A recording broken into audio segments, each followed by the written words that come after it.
어디서 감히 중졸 주제에 내 아들을 넘보냐? 주제 파악을 할 줄 알아야지. 니까짓 게 내 며느리가 되겠다고? 미친 거 아니야? 이 결혼 파토야. 당장 꺼져. 상견례 자리에서 세탁소 집 딸 주제에 중졸이라고 무시당한 제 딸이 뺨을 맞았습니다. 잘나가는 대형 프랜차이즈 미용실 원장인 예비사도는 그 거만함이 끝이 없었죠. 하지만 그들은 몰랐습니다. 수선집 딸이라고 무시했던 제가 어떤 사람인지를요. 저는 올해 64살에 강남에서 작은 세탁소를 운영하고 있는 박은숙이라고 합니다. 지금부터 드라마보다 기가 막히고 통쾌한 이야기를 들려드리겠습니다. 드라마 시작 전 구독과 좋아요를 꾹 눌러주시고 지금 어디서 듣고 계신지 댓글 남겨주시면 행운의 기운을 담아 그곳으로 보내드리겠습니다. 저는 어린 시절부터 30년 넘게 옷수선을 했고 지금은 세탁소를 운영하며 살고 있습니다. 남한테 피해주지 않고 제가 배운 기술 하나로 아이들을 키우며 정직하게 살아왔는데 제 딸이 이렇게 어이없는 시댁을 만나서 결혼할 뻔했습니다. 넉넉하진 않았지만 생전 처음으로 누군가에게 모욕을 당하고 복수해주고 싶다는 분노를 느낀 건 이번이 처음이었어요. 그날은 눈에 넣어도 아프지 않을 것 같은 제 딸아이 상견례가 있던 날이었어요. 장소는 서울 중심가에 있는 호텔이었습니다. 이름만 대면 누구나 알만한 호텔이었어요. 로비에 들어서는 순간부터 저는 긴장해서 손에 쥔 핸드백 끈을 놓지 못했어요. 낡은 가죽이 손바닥에 닿는 느낌이 이상하게 묵직했습니다. 시어머니 될 사람을 보는 자리라서 긴장했는지 제 딸 민경이도 제 팔꿈치를 살며시 잡았어요. 아무 말도 하지 않았지만 괜찮다는 뜻이었습니다. 민경이는 그날 연분홍 원피스를 입고 있었어요. 38년을 살아오면서 단 한 번도 명품이나 비싼 옷 한 벌 사주지 못했지만 그날만큼은 엄마로서 기쁜 날이었고 백화점에서 장만한 고운 옷을 입혀서 제 딸이지만 너무 이뻐 보였습니다. 아침에 화장을 마치고 나서 민경이가 거울 앞에 서 있던 모습이 지금도 눈에 선해요. 눈가에 잔잔한 설렘이 있었습니다. 사랑하는 사람과 처음으로 가족 앞에 서는 날이었으니까요. 민경이가 헤어클럽 몽몽과 거래를 시작한 건 10년 전이었습니다. 수선집에서 세탁소로 확장을 하고 나서 미용실 세탁 업무로 사업을 넓혀가던 시절이었어요. 동네 가맹점 하나에서 수건 세탁과 직원들 유니폼 수선을 맡아달라는 연락이 왔고 제 딸 민경이 관리하면서부터 세탁 품질이 우수하고 기간이 빨라서 거래처를 미용실 본사 직영점까지 넓어졌습니다. 그렇게 저희 세탁소는 대형 프랜차이즈 미용실의 본사로 운영하는 한명숙의 미용실과 거래를 했어요. 제 딸 민경이가 그 집 아들 민수를 만난 건 그로부터 5년 뒤였습니다. 한명숙 직영점에 가끔 들르던 아들이었어요. 민수는 은행에 다니는 반듯한 청년이었습니다. 둘이 사귄 지 올해로 5년이 됐어요. 그동안 한명숙은 단 한 번도 이 만남을 달갑게 여기지 않았습니다. 제 딸아이가 세탁소 집 딸이라는 이유 하나만으로요. 그래도 민수는 제 딸 민경이를 진심으로 사랑하고 엄마의 반대에도 불구하고 5년을 버티며 정식 상견례를 요청했고 한명숙이 마지못해 자리에 나온 것이었어요. 그게 오늘이었습니다. 호텔 엘리베이터가 열리고 VIP 상견례 룸 앞에 섰을 때 문 너머에서 향수 냄새가 먼저 흘러나왔습니다. 진하고 묵직한 냄새였어요. 문을 열자 한명숙이 이미 자리를 잡고 앉아 있었습니다. 62세라고 들었는데 처음 마주하는 순간 그 눈빛에서 모든 걸 알아버렸어요. 사람을 위아래로 훑어보는 그 시선이 사람을 겉으로만 평가하는 듯한 그 싸늘한 눈빛이었습니다. 전국에 가맹점이 여러 개 있는 미용실 대표원장이라 그런지 엄청 까칠해 보였습니다. 테이블 맞은편에 앉자마자 그 눈길이 제 손마디 위에 꽂혔어요. 30년 세탁일로 거칠어진 손이었습니다. 그 다음엔 제 핸드백으로 내려갔어요. 10년도 넘게 쓴 낡은 핸드백이었습니다.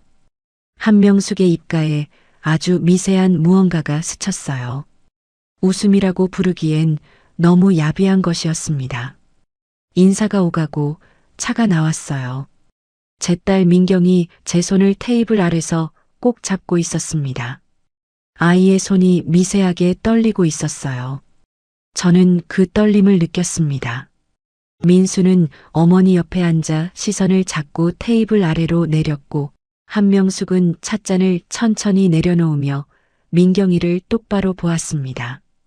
그 눈에는 처음부터 단 한 줄기의 따뜻함도 없었어요. 그 정적을 먼저 깨트린 건 한명숙이었습니다. 민경이라고 했니? 세탁 소집 딸내미라고 해서 별 기대는 안 했는데 대학은 나왔지? 민수는 민경이가 고등학교도 졸업하지 못했다는 사실을 엄마한테 얘기하지 않은 모양이었어요. 분명히 반대할 걸 알았으니까요. 그 말을 듣고 민경이가 놀란 표정이었지만 솔직하게 얘기했어요. 아니요, 어머님. 저는 어릴 때 동생들 학비 보태야 해서 사실 고등학교 다니다 중퇴하고 그때부터 어머니 세탁소 일을 도왔어요. 그 말이 끝나자마자 명숙은 어처구니 없다는 표정으로 차가운 물잔을 들더니 민경이 얼굴을 향해 뿌려버렸어요. 제가 옆에 있는데도 몰상식한 행동으로 제 딸아이에게 물을 뿌린 거예요. 어처구니가 없어서 제가 일어나서 말하려고 하자마자 먼저 내뱉었습니다. 어디서 감히 중졸 주제에 내 아들을 넘봐? 가진 것 없는 것도 마음에 안 드는데 중학교 나와서 내 며느리가 되겠다고? 미친 거 아니야? 이 결혼 파토야. 당장 꺼져. 기대를 잔뜩 품은 제 딸 민경이가 한명숙의 어처구니 없는 돌발 행동에 돌처럼 굳어버렸습니다. 한명숙은 거기서 멈추지 않았어요. 고등학교 근처도 못 가본 세탁소 집 딸이 며느리 자리를 탐내다니. 너희 같은 것들은 주제 파악을 해야지. 어디서 감히 은행 다니는 우리 아들을 탐내고 있어? 어머님, 지금 뭐 하시는 거예요? 민경이가 화가 나서 일어나서 반박을 하자. 순간적으로 한명숙이 제 딸아이의 뺨에 손바닥을 날렸습니다. 그제야 저도 어처구니가 없어서 자리에서 일어섰습니다. 너무 황당해서 저도 막말을 했는데 지금 돌이켜보면 경황이 없어서 뭐라고 했는지 정확하게는 기억하지 못했습니다. 민수도 엄마의 돌발 행동에 놀랐는지 입을 쩍 벌리고 당황해했어요. 제가 막말을 하고 제 딸아이 손을 잡고 일어서는 순간 한명숙이 차갑게 쳐다보았어요. 그 눈빛이 너무나 태연했습니다. 마치 당연한 일을 했다는 듯 오히려 제가 소란을 피우는 것처럼 보는 눈빛이었어요. 그 눈빛 앞에서 어이가 없어서 제 다리가 다시 풀렸습니다. 민경이를 끌어안았어요. 팔 안에서 아이가 바르르 떨었습니다. 우는 건지 참는 건지 분간조차 할 수 없었어요. 한명숙은 몰상식한 행동을 하고 나서 비수처럼 이렇게 말했습니다. 수준 맞게 살아야지. 비천한 것들이 주제 파악도 못하고 호텔까지 기어들어와? 한명숙은 정신 나간 사람처럼 그 말을 남기고 방을 나갔습니다. 거만한 걸음이었어요. 아무 일도 없었던 것처럼 먼지 하나를 털어낸 것처럼 민수는 저희에게 죄송합니다. 라고 짧게 말한 뒤 엄마를 따라 나갔어요. 한바탕 소동을 보고 상견례실 주변에서 웅성거리는 호텔 직원들의 시선이 느껴졌습니다. 누군가 뛰어오는 발소리가 났어요. 저는 민경이의 어깨를 감싸 쥔 채 그 자리에 그대로 앉아 있었습니다. 그 자리에서는 울지 않았어요. 울 수가 없었습니다. 텅 빈 상견례장에 저는 민경이와 둘이 남았습니다. 바닥에 엎질러진 물이 칙칙했고 민경이가 입은 옷이 물에 젖어 있었습니다. 저는 제 딸의 손을 꼭 잡았습니다. 20년 넘게 세탁소에서 세제 냄새 맡아가며 고생한 아이에게 미안한 마음뿐이었습니다. 학창 시절 정규 1등도 하며 공부 잘했던 우리 딸아이 민경이가 가난한 형편의 동생들을 대학 보내기 위해서 세탁소 일을 도우며 자신을 희생했는데 그런 딸아이에게 미안한 마음에 가슴이 찢어지는 것만 같았습니다. 시간을 돌이켜보면 민경이가 학업을 포기하고 제 일을 도우게 된 건 2003년 겨울이었어요. 남편이 갑자기 세상을 떠나고 생활고로 사용하던 카드 빚이 쌓여서 전부 터져버렸습니다. 그때 저희는 단칸방으로 쫓겨났어요. 그의 민경이는 공부도 잘했고 전교에서 상위권 안에 드는 똑똑한 아이였어요. 수학 경시대회 상장이 3개였고 담임 선생님이 꼭 대학을 보내야 한다고 전화를 몇 번이나 주셨어요. 그런데 어느 날 아이가 갑자기 이렇게 말했어요. 엄마, 나 공부하기 싫어. 엄마한테 세탁소 일 배워서 돈 벌어서 우리 동생 지훈이 대학 보내는데 보탤 거야. 라고 말했어요. 민경이 밑에 지훈이라고 제 아들이 하나 또 있습니다. 검사가 되고 싶어하는 꿈을 가진 아이였어요. 비싼 대학 등록금을 제가 내기 힘들다는 현실 앞에서 공부를 좋아하는 동생 지훈이라도 자신이 희생해서 대학을 보내고 싶었나 봐요.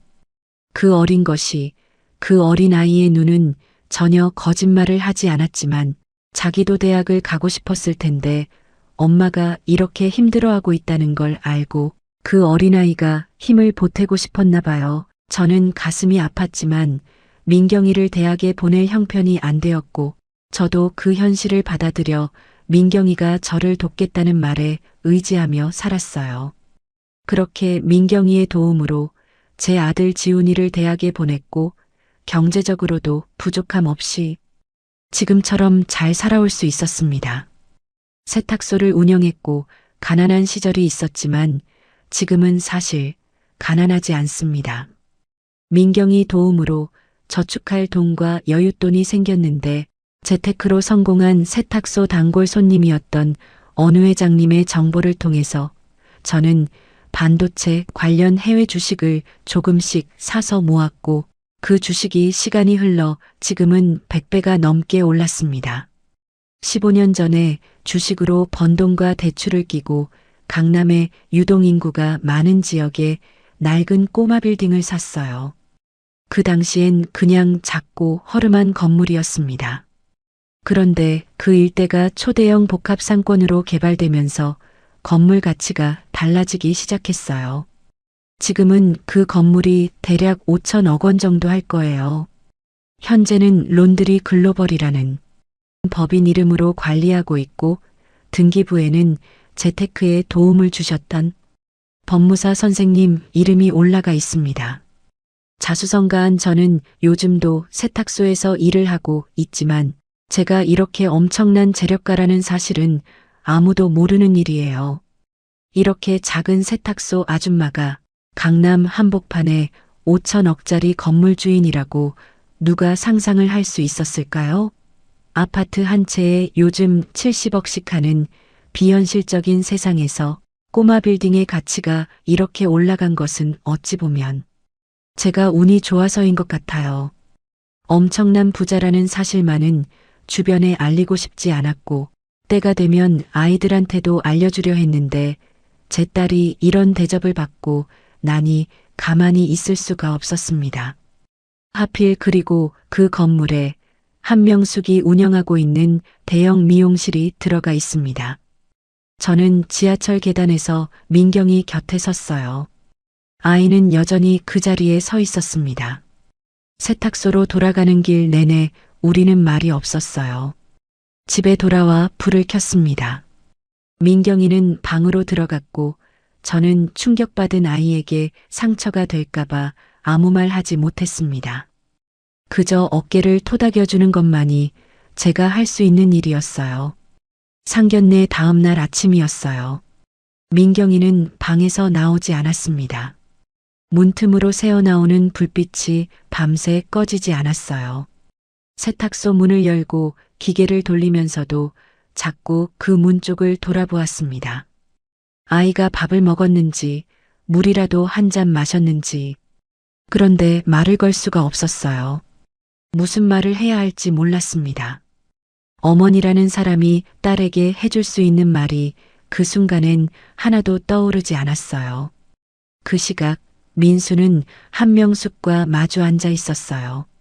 거실 소파에 앉은 한명숙은 민수의 말을 끊으며 손가락으로 테이블을 두드렸습니다. 그 손끝이 단호했어요. 민수야, 그 여자랑 당장 끝내라.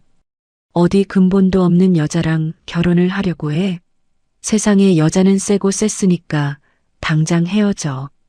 엄마는 절대 이 결혼 허락 못하니까 네가 먼저 정리해. 알았어?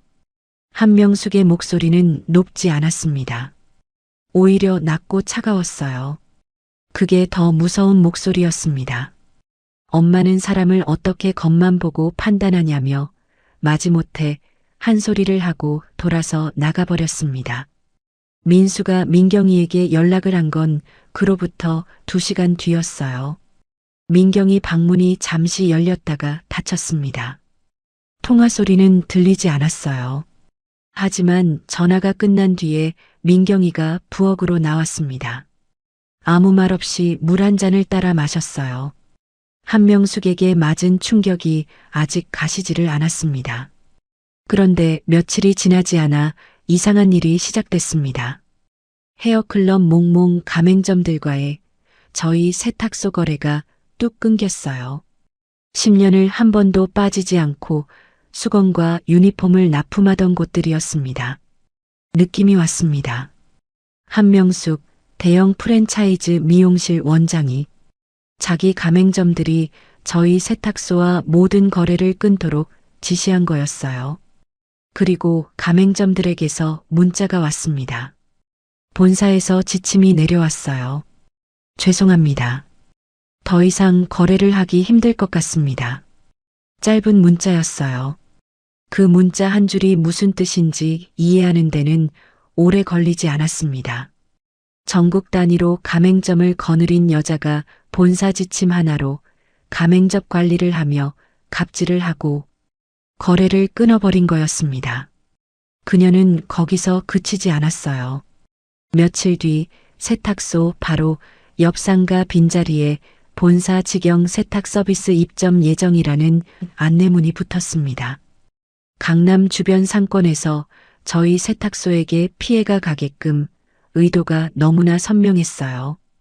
오랫동안 같은 자리에서 성실하게 일해온 저와 민경이를 향한 선전포고였습니다. 그래도 저희는 버텼습니다. 저는 그들이 상상하는 가난한 세탁소 주인이 아니었으니까요. 반드시 자신이 한 짓들을 후회하게 해줄 거라고 다짐하며 마음속으로 평정심을 유지했어요. 그래도 미용실이 아닌 기존에 저희 세탁소를 이용하는 단골 손님들 옷을 더 정성껏 관리했습니다. 수선 비용을 조금 낮추고 수거와 배달도 저희가 무료로 직접 다니기 시작했어요. 민경이가 아무 말 없이 옆에서 거들었습니다. 저도 민경이가 받은 상처가 잊혀지려면 차라리 이렇게 바쁘게 일하는 게 나을 것이라고 생각했으니까요. 그런데 어느 날 새벽이었어요. 세탁소 앞에 음식물 쓰레기가 쏟아져 있었습니다. 봉투째 던진 게 아니었어요. 일부러 풀어 헤쳐 놓은 거였습니다. 악취가 진동했어요. 그 옆에는 전단지가 붙어 있었습니다. 중졸 학력 사기꾼 모녀. 손님들의 수선비를 떼먹는다는 내용이었어요. 제 이름과 민경이 이름이 나란히 박혀 있었습니다.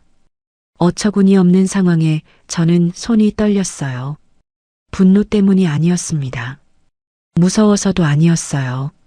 그 전단지를 손에 쥐는데 민경이가 뒤에서 다가왔습니다. 아이가 그걸 보았어요. 잠시 아무 말이 없었습니다. 민경이가 전단지를 제 손에서 가만히 가져가더니 구겨서 쓰레기통에 넣었어요. 그리고 빗자루를 들고 음식물 쓰레기를 치우기 시작했습니다. 아무렇지도 않은 척하는 얼굴이었어요. 그 얼굴을 보며 가슴이 아팠습니다. 어떤 부모가 이 장면을 보고 가만히 있을 수 있을까요? 저는 몰상식한 한명숙의 행동들을 보며 주먹을 꽉 쥐었습니다. 두고 보자. 내 앞에서 무릎 꿇고 빌게 만들어주마 라고 마음속으로 외쳤어요. 그러던 어느 날이었습니다. 저희 세탁소가 입주한 건물 관리인에게서 연락이 왔어요. 임대료 인상 통보였습니다. 계약서에 명시된 갱신 조건보다 훨씬 높은 금액이었어요.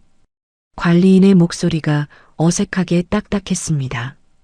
본인 의지가 아니라는 게 말투에서 느껴졌어요. 이 자리에서 장사한 지 10년이 지나서 임대차 보호법의 적용을 받지 못했는데 이렇게까지 악랄하게 하는 것을 보니 한명숙이 힘을 써서 저희 세탁소가 있는 건물의 건물주를 통해서 저를 길바닥으로 내쫓으려 하고 있었어요. 그 밤이었습니다. 민경이가 세탁소 한 구석에 앉아 세탁물을 정리하고 있었어요. 부어오른 얼굴 자국은 많이 가셨지만 완전히 사라지지 않았습니다. 아이가 옷을 부려하며 말했습니다. 엄마, 그냥 우리가 참자. 나도 민수랑 헤어질 거야. 어떻게 저런 몰상식한 행동을 할 수가 있는지. 차라리 잘 됐어. 결혼해서 시집 갔으면 어떤 일을 당했을지 끔찍해. 미리 알아서 참 다행이야. 그러니까 엄마 난 괜찮아. 저는 민경아라고 불렀습니다. 그런데 그 다음 말이 나오지 않았어요. 먹먹했거든요. 아이가 고개를 들지 않았습니다. 쌓여있는 옷들을 분류하며 아무렇지 않은 듯 했어요. 그 담담한 얼굴이 체념한 것처럼 보이는 그 표정이 가장 깊은 곳에서 무너뜨렸습니다. 그때였습니다. 세탁소 앞에서 시끄러운 소리가 났어요. 묵직하고 쇳소리가 섞인 소음이었습니다. 문을 열고 나가보니 남자 셋이 간판 아래쪽을 부시려고 하고 있었는데 그들은 용역이었습니다. 한명숙이 보낸 사람들이었어요. 간판을 강제로 뜯어내려 하고 있었습니다. 제가 놀라서 지금 뭐 하는 거냐고 소리치며 막아섰어요. 남자 중 하나가 비키라는 듯 쳐다보았습니다. 그 눈빛에 저 같은 사람은 안중에도 없었어요. 밀고 당기는 사이에 무언가가 바닥으로 떨어졌습니다. 발 아래를 보았어요. 제 아들이 지훈이의 검사에 합격할 당시 찍은 사진이었어요. 민경이의 희생으로 제 아들 지훈이는 법대에 갔고 당당하게 지금은 검사로 근무를 하고 있었거든요. 저는 깨진 사진 액자를 집어들었어요. 유리 파편을 손으로 쓸어내고 사진을 꺼냈습니다. 지훈이가 검사 임용장을 들고 환하게 웃고 있는 사진이었어요. 먼지를 닦아냈습니다. 그리고 민경이를 불렀어요. 민경아. 아이가 나왔습니다. 놀란 표정으로 서 있었어요. 눈을 보았습니다. 이제 더 이상 안 되겠다. 저 인간들 봐주려고 했는데 선을 넘었어. 이제 엄마가 가만히 안 있을 거야. 민경이 눈이 흔들렸어요. 입술을 꽉 깨물었습니다. 그 눈물을 참으려는 게 보였어요. 더 이상 참지 않겠다고 결심했습니다. 그 결심이 발끝에서 올라와 가슴에 박히는 게 느껴졌어요. 참는 것도 때가 있는 법입니다. 그리고 그때가 지금이었어요. 세탁소 안으로 들어가 선반 가장 높은 곳에 지훈이 사진을 다시 올려두었습니다. 이제 저들에게 본때를 보여줄 때가 됐습니다. 저는 제가 지금까지 숨겨온 건물주라는 정체를 밝혀줄 등기 권리증을 꺼내보았습니다. 론드리 글로벌. 제가 만든 법인 이름이었어요. 강남 한복판에 한명숙이 운영하는 대형 프랜차이즈 미용실 건물의 진짜 주인이 저라는 사실이 일종이 한 장에 담겨 있었습니다. 법인 인감을 손바닥에 올려놓았어요. 민경이는 방으로 들어간 뒤였습니다. 세탁소에 혼자 앉아 오래도록 그 인감을 들여다보았어요. 이걸 사용하는 순간 지금까지와는 상황이 모든 게 달라집니다. 더 이상은 감출 수는 없었습니다.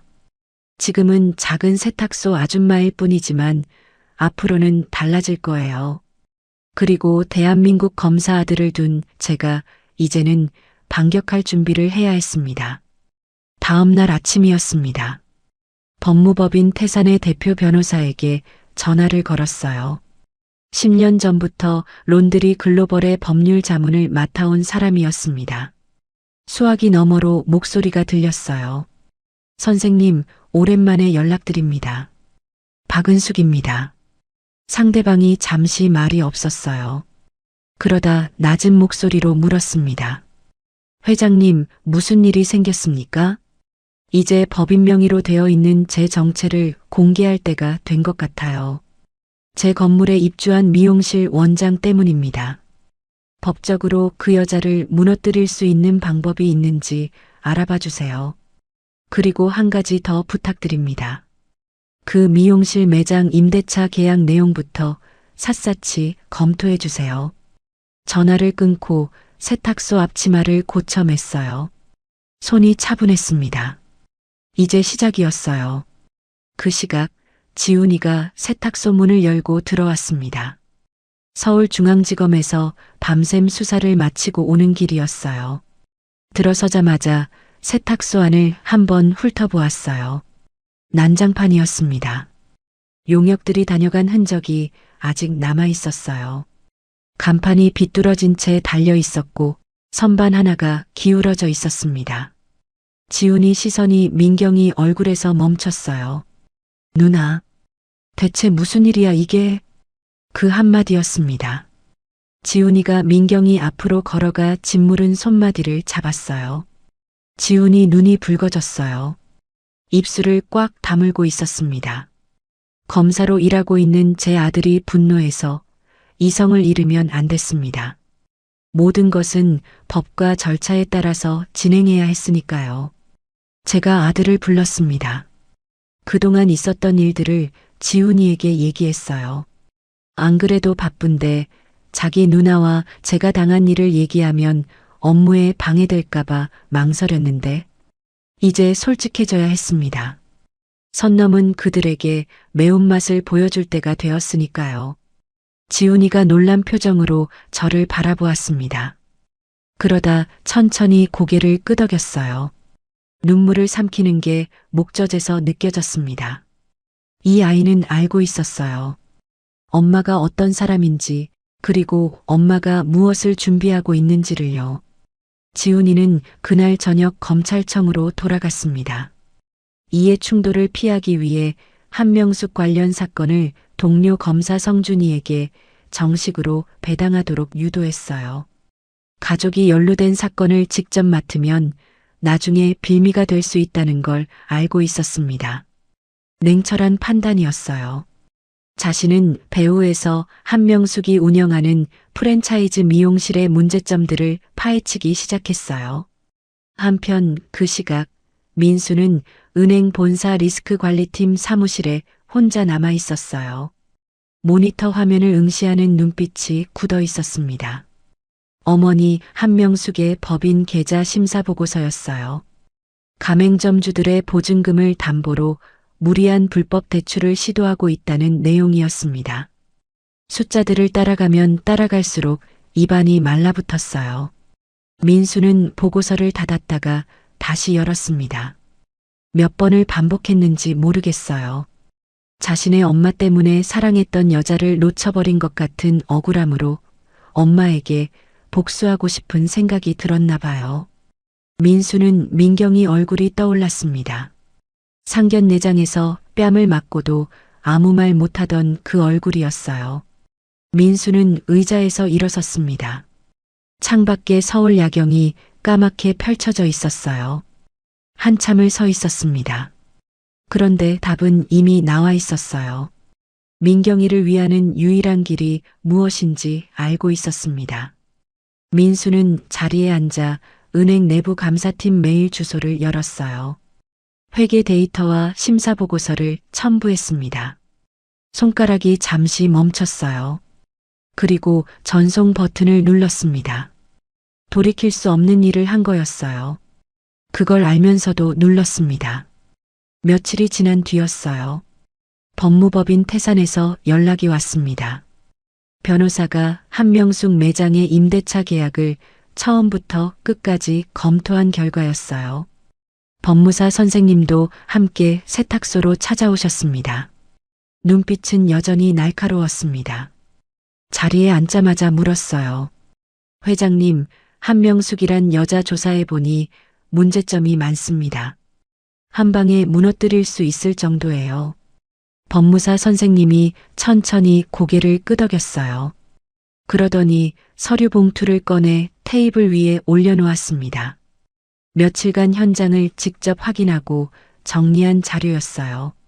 한명숙이 건물주 몰래 저질러온 불법 행위들이 담겨 있었습니다.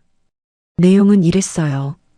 한명숙은 계약 당시 허가받은 면적 외에 매장 구석 공간을 몰래 쪼개서 네일숍과 두피 케어숍 두 곳에 불법으로 재임대하고 있었습니다. 그 월세와 권리금을 챙기면서 건물주인 론드리 글로벌에는 한 푼도 신고하지 않았어요. 상가 임대차 계약에서 건물주 허락 없이 다른 사람에게 공간을 빌려주는 건 명백한 계약 위반이었습니다. 즉각적인 계약 해지 사유가 되는 위반이었어요. 서류를 한 장 한 장 넘기는 손끝이 차분했습니다. 오랫동안 저는 그 건물을 관리해 왔어요. 단 한 번도 임차인을 상대로 갑질을 해본 적도 없었습니다.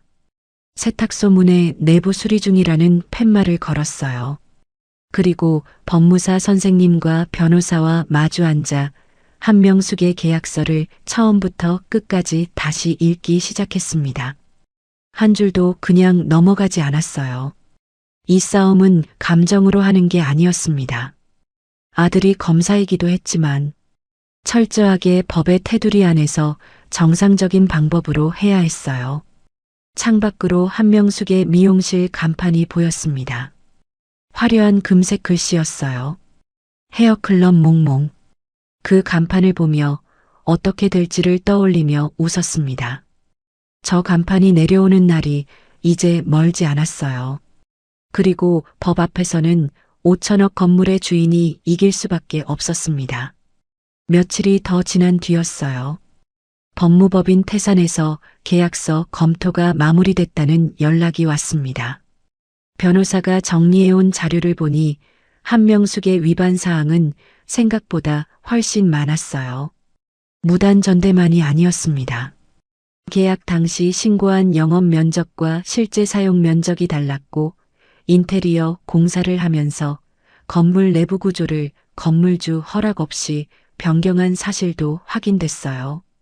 하나하나가 전부 계약 해지 사유가 될 수 있는 것들이었습니다. 그런데 서류만으로는 부족했어요. 현장 사진이 필요했습니다. 네일숍과 두피 케어숍이 실제로 그 공간에서 영업하고 있다는 물증이 있어야 했어요. 법무사 선생님이 전문조사 업체를 쓰자고 하셨습니다. 잠시 생각했어요. 외부 사람이 들어가면 눈에 띕니다. 수상하게 여기면 증거를 치워버릴 수도 있어요. 그런데 저라면 달랐습니다. 10년 동안 그 가맹점들과 거래해온 수선 업체 대표였어요. 낯선 얼굴이 아니었습니다. 제가 직접 들어가는 게 가장 자연스러운 방법이었어요. 변호사에게 물었습니다. 건물주가 자기 건물 안에서 벌어지는 불법 행위를 직접 확인하는 게 법적으로 문제가 됩니까? 변호사가 잠시 생각하더니 고개를 저었어요. 건물주로서 정당한 확인 행위입니다. 다만 상대방 동의 없이 촬영하면 문제가 될 수도 있으니 현장 확인 후 저희가 공식적으로 현장 조사를 신청하는 방식으로 처리하겠습니다. 그게 더 확실합니다. 알겠습니다. 그럼 제가 먼저 들어가서 눈으로 확인하고 오겠습니다. 다음 날 아침이었습니다. 낡은 작업복을 입고 수선 도구가 든 가방을 챙겼어요. 거울을 한번 바라보았습니다. 저는 산전수전 공중전을 다 겪은 수선집 아줌마였지만 사실 누구보다 힘이 있는 재력가였습니다. 저 여자는 지금 누구를 건드린지 상상도 못하고 있을 거예요. 저는 헤어클럽 몽몽 본사에 직접 전화를 걸었습니다. 10년 동안 세탁 업무를 맡아온 거래처라고 밝히고 직영점 유니폼 상태를 직접 확인하고 견적을 드리고 싶다고 했어요. 본사 직원이 잠시 확인하더니 괜찮다고 했습니다. 예약을 잡았어요. 담당자는 당연한 듯 받아주었습니다. 한명숙의 직영점 문을 열고 들어서는 순간 규모가 엄청났어요. 대형 프랜차이즈 미용실답게 디자이너들과 스태프들 직원들이 20명은 넘는 것 같았어요. 매장 인테리어는 화려했습니다. 조명이 밝았고 직원들 유니폼이 깔끔했어요. 손님들이 엄청 많이 앉아 있었습니다. 아무렇지 않은 표정을 유지하면서 매장 안쪽으로 시선을 흘렸어요. 매장 안쪽 구석, 파티션으로 살짝 가려진 공간이었어요. 네일 테이블이 2개 놓여 있었고 그 옆으로 두피 케어 기기가 줄지어 있었습니다. 계약서에는 존재하지 않는 공간이었어요. 직원에게 유니폼을 보자고 하면서 자연스럽게 안쪽으로 걸어 들어갔습니다. 파티션 너머로 손님 한 명이 두피 케어를 받고 있었어요. 네일 테이블에는 가격표가 붙어 있었습니다. 엄연한 불법 영업이었어요. 유니폼 견적은 며칠 안에 보내드리겠다고 하고 매장을 나왔어요. 골목으로 돌아서는데 봄 햇살이 등에 닿았습니다. 손끝이 차가웠어요. 차가웠지만 떨리지 않았습니다. 제 눈안에 모든 물증이 담겨 있었어요. 돌아오는 길에 변호사에게 바로 연락했습니다. 현장 확인 완료됐습니다. 공식 조사 신청 진행해 주세요. 변호사가 알겠다고 했어요. 목소리가 단단했습니다. 그게 첫 번째였어요. 그 시각 민수는 은행 본사 리스크 관리팀 사무실에 혼자 남아 있었습니다. 내부 감사팀에 고발 메일을 보낸 뒤로 며칠이 지나 있었어요. 감사팀에서 어머니의 미용실에 대한 공식 조사가 시작됐다는 통보를 받은 날이었습니다. 민수는 모니터 앞에 앉아 어머니의 법인 계좌 대출 심사 보고서를 다시 펼쳤어요. 숫자들이 말을 하고 있었습니다. 가맹점주들이 납부한 예치금이 한명숙의 개인 계좌를 거쳐 해외로 빠져나간 흔적이 있었어요. 행선지를 추적하니 마카오와 필리핀이었습니다. 조사해 보니 충격이었어요. 그 자금은 자신의 어머니 한명숙의 해외 원정 도박 자금이었어요. 민수는 보고서를 출력해서 감사팀 담당자에게 직접 전달했습니다. 그리고 한명숙 법인 명의로 진행 중이던 신규 대출 심사를 전면 보류 처리했어요. 은행 내부 규정상 감사 진행 중인 법인에 대한 신규 대출은 즉시 중단할 수 있었습니다. 한명숙이 가맹점들을 대대적으로 모집하는 창업 설명회를 앞두고 가맹점주들에게 약속한 지원금 대출이 막히는 순간이었어요. 화면에 심사 보류라는 문구가 떴습니다. 민수는 그 화면을 한참 바라보았어요. 자신의 어머니 얼굴이 떠올랐습니다. 아들이라서 자신의 엄마를 감싸주려고 했지만 손이 움직이지 않았어요. 민수는 취소 버튼을 누르지 않았습니다. 의자에서 일어나 창밖을 보았어요. 서울 도심이 환하게 펼쳐져 있었습니다. 저 어딘가에 민경이가 있었어요. 민수는 창유리에 이마를 살짝 기댔습니다. 차가웠어요. 그 차가움이 오히려 머리를 맑게 했습니다. 자신도 옳은 일을 하고 있다는 걸 알고 있었어요. 그걸 알면서도 엄마 등에 비수를 꽂아야 한다는 사실에 마음이 무거운 거였습니다. 지훈이는 그 무렵 동료 검사 성준이와 함께 움직이고 있었습니다. 한명숙에게 피해를 본 가맹점주들을 비밀리에 접촉하는 작업이었어요. 전국에 흩어진 점주들이었습니다. 한 명 한 명 찾아가는 데만 열흘 가까이 걸렸어요. 처음에는 입을 열지 않으려는 사람들도 있었습니다. 본사의 불공정한 계약서와 보복이 두렵다고 했어요. 그 마음이 이해됐습니다. 그날 제 딸에게 한 행동한 몰상식한 정도의 여자라면 얼마나 갑질을 했을지 상상이 됐어요. 그때 경기도 구리에서 가맹점을 운영하던 50대 미용실 가맹점주가 먼저 입을 열었어요. 한명숙이 유통기한이 지난 염색약을 정상가로 강매하고 인테리어 공사비를 부풀려 차액을 챙긴 증거를 갖고 있었습니다. 녹취록도 있었어요. 그 점주가 파일을 꺼내놓으며 오열했습니다. 이거 혼자 들고 있다가 가게 망할까봐 잠을 못 잤어요. 그 말이 오래 귓가에 남았습니다. 한 명이 입을 열자 둘이 되고 둘이 되자 열이 됐어요. 열흘 뒤에는 전국 50여 명이 프랜차이즈 가맹점 미용실 점주들이 증거 파일과 녹취록을 아들 지훈이에게 넘겼습니다. 그 파일들이 쌓이는 걸 나중에 전해 들었을 때 손 안에서 무언가가 단단해지는 느낌이 들었어요. 그 무렵이었어요. 한명숙의 수행 비서가 세탁소로 찾아왔습니다. 30대 초반의 남자였어요. 정장을 빳빳하게 차려입고 서류 봉투를 들고 있었습니다. 세탁소 문을 열고 들어서더니 좁은 공간을 한번 둘러보았어요. 좁은 수선실과 벽에 걸린 손님들 옷까지, 바닥에 놓인 세탁 바구니들. 그 눈빛이 이 공간을 우습게 보고 있다는 걸 한눈에 알 수 있었습니다. 그 눈빛을 보는데 이상하게 마음이 차분해졌어요. 분노가 올라오지 않았습니다. 오히려 기다리던 순간이 왔다는 느낌이었어요. 저번에 한번 경고드렸는데 이 건물에서 세탁소 당장 빼지 않으면 용역을 다시 부르겠습니다. 건물주한테도 연락해서 계약 끝내버릴 거예요. 저는 서랍에서 서류 한 장을 꺼냈어요. 법무법인 태산에서 준비한 문서였습니다. 비서 앞에 내밀었어요. 비서가 집어들었습니다. 읽기 시작했어요. 한 줄 한 줄 읽어 내려갈수록 얼굴빛이 달라졌습니다. 처음엔 비웃는 기색이었어요. 그런데 중간쯤 넘어가자 미간이 좁혀졌습니다. 끝까지 읽고 나서는 아무 말도 하지 못했어요. 가서 원장한테 전해주세요. 미용실 비리와 갑질, 불법 영업한 증거들 싹 다 가지고 있으니 미용실 문 닫을 준비하고 기다리라고. 깜짝 놀란 표정에 한명숙 비서가 서류를 테이블 위에 내려놓으려다 멈칫했습니다. 그러더니 봉투를 들고 큰일 났다는 표정을 지으면서 세탁소를 나갔어요. 문이 닫혔습니다.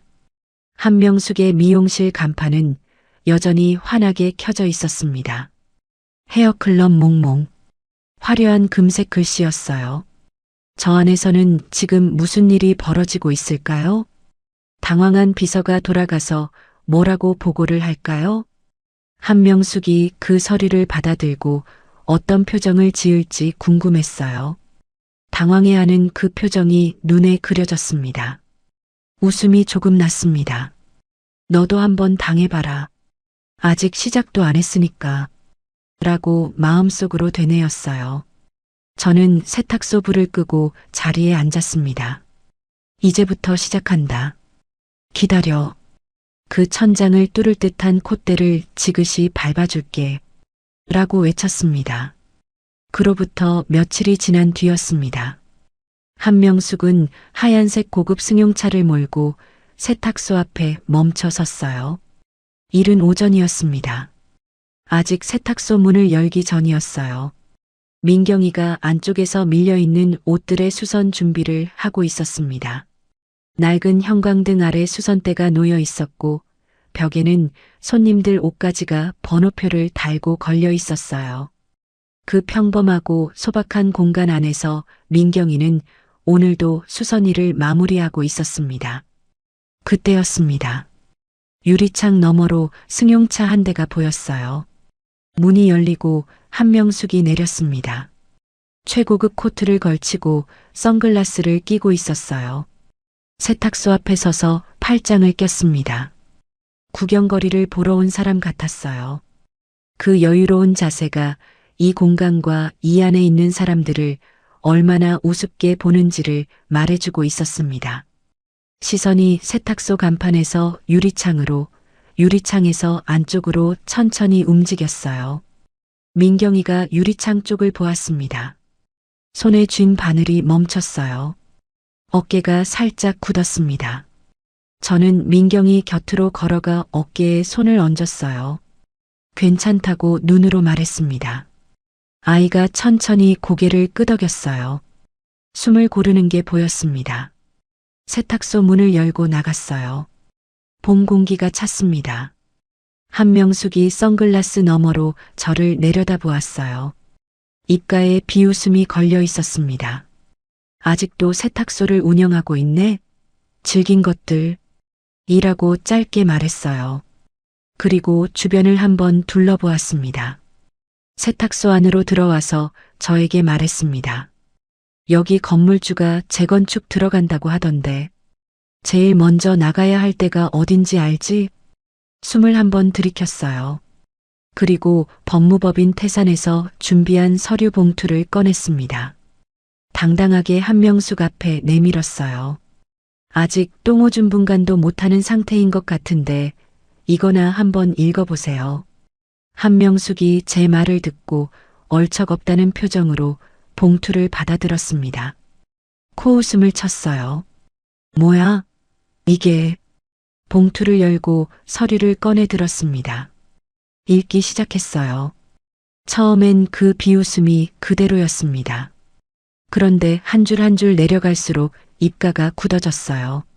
무단으로 미용실에 전대를 주고 계약 면적 초과 사용, 무단 구조 변경. 항목마다 날짜와 근거가 붙어 있었습니다. 서류 마지막 줄에는 법적 효력 발생일이 오늘 날짜로 찍혀 있었어요. 당신 이게 지금 뭐야? 제가 말했습니다. 당신 미용실 오늘부로 임대차 계약 해지입니다. 한명숙이 서류를 내렸어요. 선글라스 너머 눈빛이 처음으로 흔들렸습니다. 목소리가 날카로워졌어요. 우리 건물주가 누군데 그래? 당신이 어떻게 알아? 누가 이런 걸 보낸 거야? 곧 알게 될 거예요. 똥오줌 가릴 준비 안 됐으면 미용실 가서 상황 파악이나 좀 하세요. 저는 날카롭고 당당하게 말했습니다. 그리고 아무 말 하지 않았어요. 세탁소 안으로 들어와 문을 닫았습니다. 유리창 너머로 차 앞에서 한명숙이 떨리는 손으로 서류를 들고 서 있는 모습이 보였어요. 한 발짝도 움직이지 못하고 있었습니다. 62년을 살아오면서 저런 표정을 지어본 적이 없을 거였어요. 누군가가 개입해서 자신을 무너뜨리려고 한다는 답답한 표정이었습니다. 그런데 그게 너무 충격적인 결과로 이어질 것이 보이니까 앞이 보이지 않는 표정이었어요.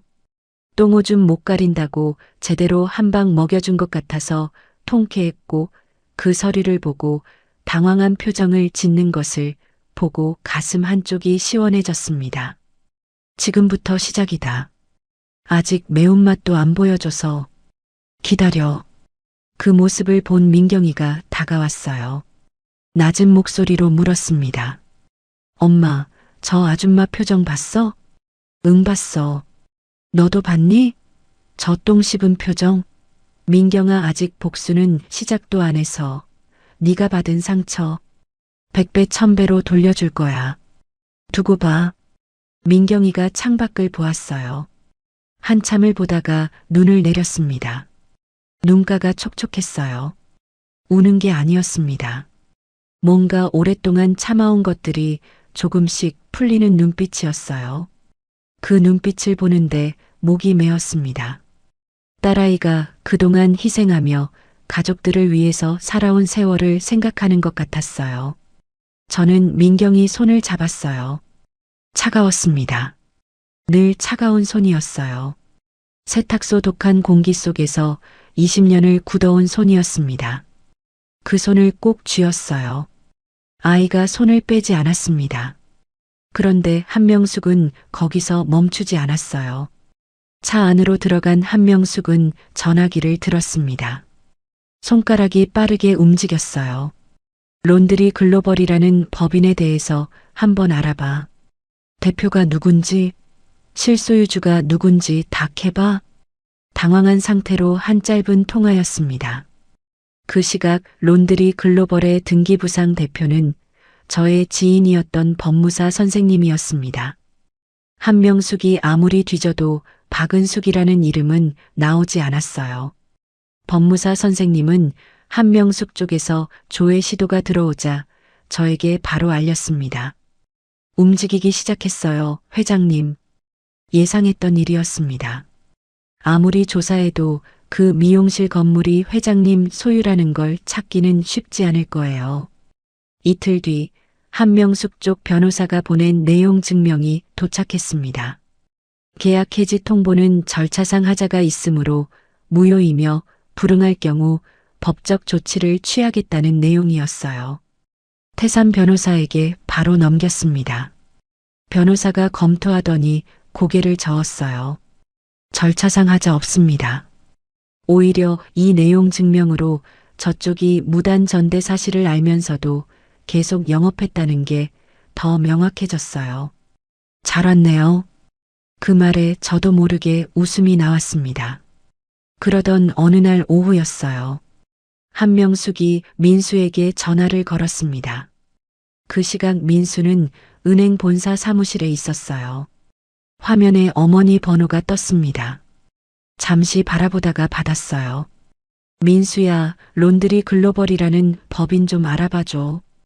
대출 정보든 뭐든. 어머니, 그건 제가 할 수가 없어요. 왜 못해? 네가 은행에 있잖아. 고객 정보를 무단으로 조회하면 큰일 나요. 법 위반이에요. 그리고 저 지금 감사 진행 중이에요. 수화기 넘어가 잠시 조용해졌습니다. 그러더니 목소리가 낮아졌어요. 야, 김민수. 지금 엄마 부탁인데 그거 하나 못 들어주냐? 민수는 창밖을 보았습니다. 숨을 한번 내쉬었어요. 어머니, 죄송해요. 제가 먼저 감사팀에 신고했어요. 미용실 감사가 이미 조사 시작됐습니다. 전화기 너머에서 잠깐, 너 그게 무슨 소리야? 라는 말이 들렸어요. 목소리가 떨렸습니다. 민수는 짧게 말했어요. 죄송해요. 어머니, 나중에 얘기해요. 민수는 전화를 끊었습니다. 전화기를 책상에 내려놓고 한참을 앉아 있었어요. 다리가 무거웠습니다. 그런데 후회하지 않았어요. 창밖으로 서울 도심이 환하게 펼쳐져 있었습니다. 한명숙은 발등에 불똥 떨어진 것처럼 그날 오후 내내 사방으로 전화를 돌렸어요. 론드리 글로벌의 실소유주를 알아내려 했습니다. 부동산 중개업자, 세무사, 예전에 같이 일했던 건설업자까지 동원했어요. 그런데 아무도 박은숙이라는 이름을 캐내지 못했습니다. 등기부상 대표는 법무사였고 법인 주소는 사무용 공유 오피스였어요. 개인정보가 나올 구석이 없었습니다. 한명숙은 다급해질수록 더 넓게 그물을 쳤어요.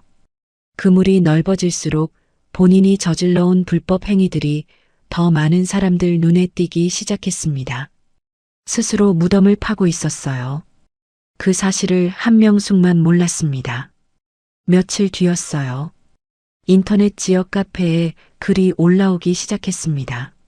세탁소 상호를 직접 거론하며 수선비를 떼먹었다는 내용이었어요. 작성자가 여럿이었습니다. 같은 날 비슷한 시간에 올라온 글들이었어요. 댓글도 빠르게 달렸습니다. 전부 비슷한 말투였어요. 기획된 글이라는 게 보였습니다. 민경이가 핸드폰 화면을 들고 왔어요. 얼굴이 창백했습니다. 엄마, 이거 봐요. 누가 우리 세탁소 악플을 달고 있어요. 목소리가 떨렸어요. 화면을 보았습니다. 글 제목에 세탁소 상호가 그대로 박혀 있었어요. 아래로 댓글이 수십 개였습니다. 읽지 않았어요. 읽을 필요가 없었습니다. 저는 이게 누가 시킨 글인지 알고 있었으니까요. 민경아, 걱정하지 마. 엄마가 해결할게. 저는 태산 변호사에게 바로 연락했습니다. 게시글 작성 시간과 IP 추적을 의뢰하겠다고 했어요. 동시에 게시글 삭제 가처분 신청도 넣겠다고 했습니다. 빠르게 움직이겠습니다. 변호사 목소리가 단단했어요. 전화를 끊고 민경이를 보았습니다. 아이가 핸드폰을 내려놓고 수선대 앞에 앉았어요. 밀려있는 수선해야 할 옷들을 보며 다시 바느질을 했습니다. 손이 떨리고 있었어요. 바늘기에 실을 꿰려는데 자꾸 빗나갔습니다. 그 손을 보는데 가슴 깊은 곳이 저렸어요. 민경아, 이리 줘봐. 내가 할게. 저는 실을 받아서 깨워주었습니다. 민경이가 받아들면서 고개를 숙였어요. 한참을 숙이고 있었습니다. 조용히 울고 있었어요. 소리 없이요. 등이 가늘게 떨렸습니다. 저는 아무 말도 하지 않았어요. 아이의 등에 손을 얹었습니다. 그것만 했어요. 한편 한명숙은 그 무렵 창업 설명회 준비에 더 속도를 내고 있었습니다. 이틀 뒤면 전국 수백 명이 예비 창업자들이 모이는 헤어클럽 몽몽 프랜차이즈 창업 설명회가 열릴 예정이었어요. 한명숙은 건물 문제가 해결되지 않자 창업 설명회를 돌파구로 삼기로 한 것 같았습니다. 가맹을 희망하는 예비 창업자들을 모집해서 가입시키면 막대한 자금을 초반에 모을 수 있었으니까요. 그녀는 행사장 규모를 더 키웠어요. 신문 광고도 하고 초청 인원도 늘렸습니다. 투자자들에게 대규모 지원금을 약속하는 내용으로 발표 자료를 다시 짰어요. 행사장에서 창업 설명회의 혜택들을 설명하고 투자 유치를 하면 모든 게 해결될 것처럼 믿는 눈빛이었습니다. 그 지원금의 재원은 아직 승인도 나지 않은 대출이었어요. 민수가 심사보류 처리해 놓은 그 대출이었습니다. 한명숙은 그 사실을 몰랐어요. 아직은요. 창업 설명회 하루 전날 아침이었어요. 세탁소 문을 열자마자 이상한 낌새가 느껴졌습니다. 건너편 골목 어귀에 사람들이 서 있었어요. 7명이었습니다. 작업복 차림이었어요. 현수막을 들고 있었습니다. 가까이 보니 글씨가 박혀 있었어요. 수선비 먹튀한 세탁소 사기꾼 모녀들은 당장 꺼지라고 손으로 쓴 것 같은 글씨였습니다. 그 사람들이 세탁소 앞으로 천천히 걸어오기 시작했어요. 민경이가 뒤에서 나왔습니다. 현수막을 보았어요. 얼굴이 굳었습니다. 저 사람들 누구야? 모르는 얼굴들이었어요. 단골 손님도 아니고 거래처 사람도 아니었습니다. 한명숙이 동원한 사람들이라는 게 한눈에 보였어요. 현수막 문구도 전단지 내용과 똑같았습니다. 기획된 거였어요. 그 사람들이 세탁소 앞에 늘어섰습니다. 목소리를 높이기 시작했어요. 사기꾼 내놔라. 돈 내놔라. 골목이 좁았습니다. 소리가 울렸어요. 지나가던 사람들이 발을 멈추고 쳐다보았습니다. 세탁소 유리창 안쪽에서 보이는 그 시선들이 오물을 보는 눈빛이었어요. 민경이가 문 쪽으로 나가려 했습니다. 팔을 잡았어요. 엄마 나가지 마. 근데 엄마, 저 사람들이. 민경이가 멈췄습니다. 태산 변호사에게 바로 연락했어요. 지금 세탁소 앞에서 위력 시위가 벌어지고 있습니다. 현장 사진 찍어서 바로 보내드릴게요. 업무방해 고발 진행해 주세요. 변호사가 알겠다고 했습니다. 핸드폰으로 현장을 찍었어요. 그 사람들이 카메라를 보자 잠시 주춤했습니다. 그래도 멈추지 않았어요. 1시간이 지났습니다. 2시간이 지났어요. 그 사람들은 자리를 지키고 있었습니다. 세탁소 안으로 들어오는 손님이 한 명도 없었어요.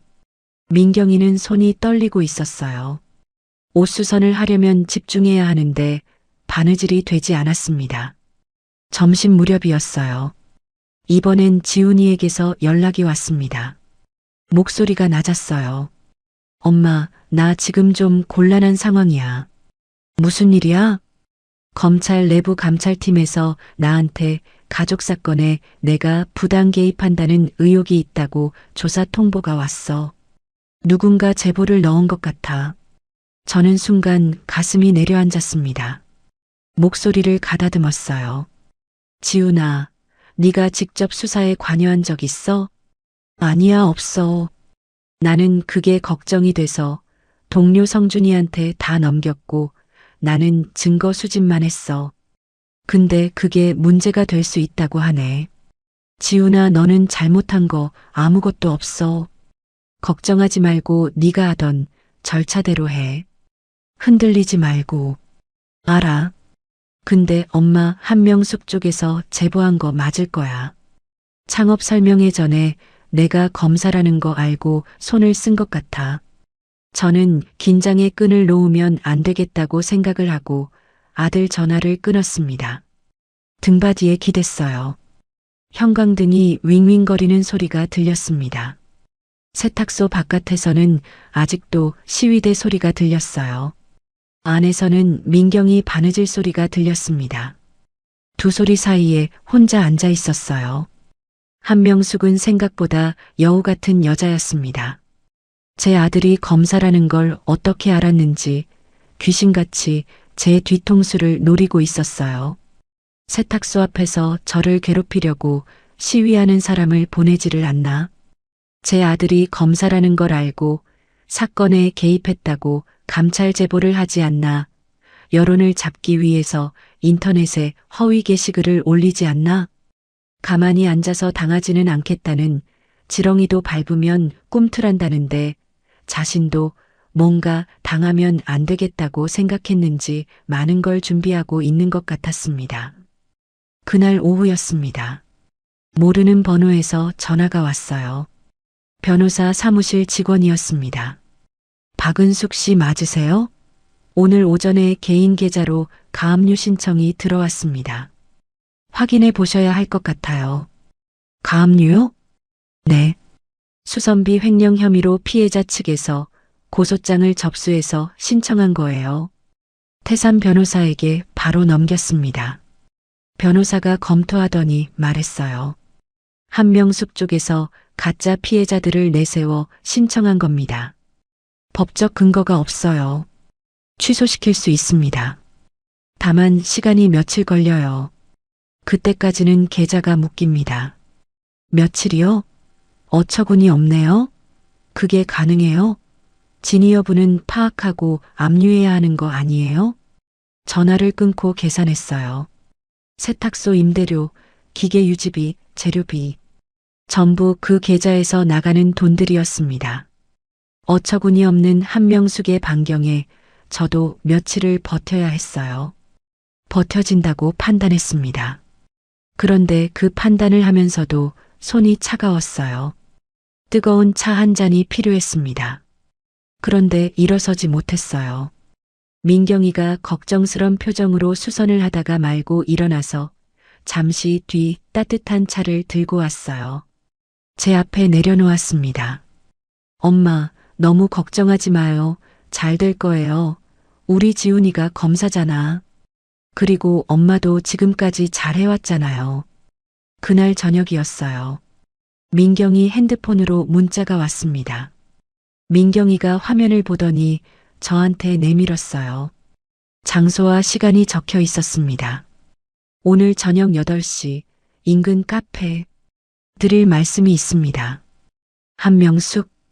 민경이가 말했어요. 엄마, 한명숙 아줌마가 보자고 하는데 다녀올게. 안 돼. 그 여자가 또 무슨 짓을 할지 몰라. 아냐, 괜찮아. 엄마, 그 여자가 무슨 말을 하려는 건지 들어야 해. 그래야 우리가 더 알 수 있잖아. 민경이 말이 맞았습니다. 저는 생각했어요. 태산 변호사에게 연락했습니다. 지금 상황에서 어떻게 대처해야 하는지 차분하게 물었어요. 변호사가 잠시 생각하더니 말했습니다. 그 여자와 대화하는 걸 녹음하면 됩니다. 협박이나 회유 발언이 나오면 그게 증거가 돼요. 가셔도 됩니다. 민경이를 불렀어요. 민경아, 핸드폰에 녹음 기능 켜놓고 있어. 혹시 모르니까, 알았지? 알았어. 엄마, 너무 걱정하지 마. 그렇게 당했는데 또 당하겠어? 그 눈빛이 달랐어요. 5년 전 민수를 처음 데려왔을 때의 눈빛이 아니었습니다. 오래 참아온 사람의 눈빛이었어요. 그 시각 카페 안쪽 자리에 한명숙이 먼저 와 앉아 있었습니다. 평소보다 차림이 수수했어요. 선글라스도 없었습니다. 피곤한 기색이 얼굴에 배어 있었어요. 민경이가 들어서자 한명숙이 자리를 가리켰습니다. 민경아, 여기 앉아. 민경이가 맞은편에 앉았어요. 한명숙이 커피잔을 두 손으로 감싸며 말을 꺼냈습니다. 목소리가 낮았어요. 내 동생 검사 옷 벗기고 싶지 않으면 우리 미용실 건물주한테 연락해줘. 나랑 합의보자고. 알아보니까 네 동생이 검사던데 대단하네. 너는 중졸인데 어떻게 동생은 검사가 됐냐? 민경이가 아무 말도 하지 않았어요. 한명숙이 서류 한 장을 내밀었습니다. 이 서류에 사인하면 돼. 모든 법적 분쟁 취하하고 서로 책임 안 묻는 거야. 내 동생 지키고 싶으면 빨리 결정해. 민경이가 서류를 내려다보았습니다. 한참을 보았어요. 한명숙이 다시 말했습니다. 네가 학벌이 없고 중졸이라는 게 잘못이 아니라는 거 나도 알아. 근데 세상이 그런 거잖아. 격이 맞아야 결혼도 가능한 거 아니니? 현실적으로 생각해. 민경이가 천천히 고개를 들었어요. 한명숙을 똑바로 보았습니다. 눈빛이 흔들리지 않았어요. 가져갈게요. 생각해 볼게요. 짧게 말하고 자리에서 일어섰습니다. 서류를 들고 카페를 나왔어요. 밖으로 나오자마자 가방에서 핸드폰 녹음기를 꺼냈습니다. 빨간 불이 켜져 있었어요. 녹음이 되고 있었습니다. 엄마, 다 지훈이 검사 옷 벗긴다고 협박하는 거 녹음 다 됐어. 목소리가 떨렸습니다. 그런데 무너지는 목소리가 아니었어요. 버텨낸 사람의 목소리였습니다. 잘했어. 지금 바로 와. 그날 밤이었어요. 세탁소 소파에 민경이와 나란히 앉았습니다. 불을 다 끄지 않았어요. 형광등 하나만 켜두었습니다. 23년 전 단칸방에서 서로의 체온으로 버티던 그 밤이 생각났어요. 그때도 이렇게 둘이 앉아 있었습니다. 그때는 내일이 두려웠어요. 지금은 달랐습니다. 엄마, 민경이가 불렀어요. 나 그때 공부 포기한 거 한 번도 후회한 적 없어. 우리 지훈이도 당당하게 검사가 되었고 누구보다도 자랑스러운 동생이고 이렇게 건강한 엄마가 있으니까. 민경이가 계속했어요. 내가 그때 나조차고 엄마 돕지 않고 학교나 다니고 돈이나 썼으면 아마 지훈이도 검사 되기 힘들었을 거야. 그리고 엄마가 혼자서 우리 둘을 키워내려면 얼마나 힘들었겠어? 나는 내가 중졸이라고 해도 절대 후회하지 않아. 진짜로. 눈물이 나왔습니다. 참으려 했는데 나왔어요.